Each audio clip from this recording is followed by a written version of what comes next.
Aku nggak ingin lebih banyak anak lagi menjadi korban sehingga aku harus menyampaikan ini. Mungkin sebagian dari kita berpikir ilmu parenting tuh nggak penting. Nanti toh juga dia jadi orang dewasa, dia juga belajar, dia sekolah. Tapi menurut Sigmund Freud, salah satu tokoh psikologi, itu menyebutkan bahwa masa anak-anak itu sangat mempengaruhi bagaimana seseorang nanti ketika ia dewasa, terutama di 5 tahun pertamanya dia.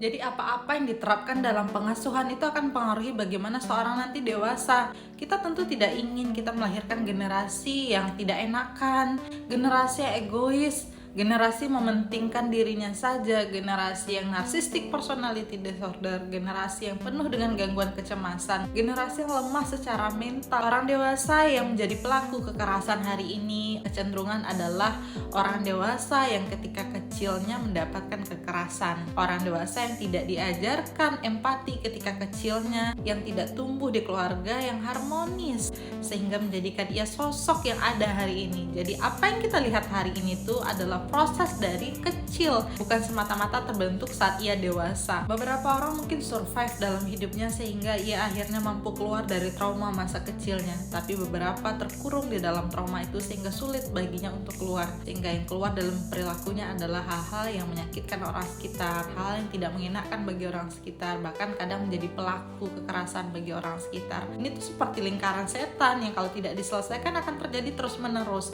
Misal kita adalah korban kekerasan yang tidak selesai dengan diri kita, lalu kita meneruskan itu ke anak kita menjadi korban kekerasan yang nantinya akan melakukan kekerasan dan seterusnya. Jika tidak dari kita yang memiliki kesadaran untuk memutus itu semua, maka generasi itu akan terus berlanjut seperti itu. Sebagai orang yang menyadari bahwa ada sesuatu yang salah dengan diri kita, sudah selayaknya kita berusaha untuk bagaimana caranya supaya generasi di bawah kita tidak mengalami hal yang kita alami.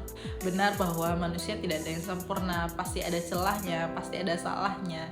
Tapi mari kita berjuang supaya tidak melahirkan generasi yang menyakiti lebih banyak orang. So, kuncinya adalah mari kita berkesadaran bahwa memutus kejahatan di masa yang akan datang itu dimulai dari saat ini, dimulai dari pengasuhan, dimulai dari ketika anak itu kecil.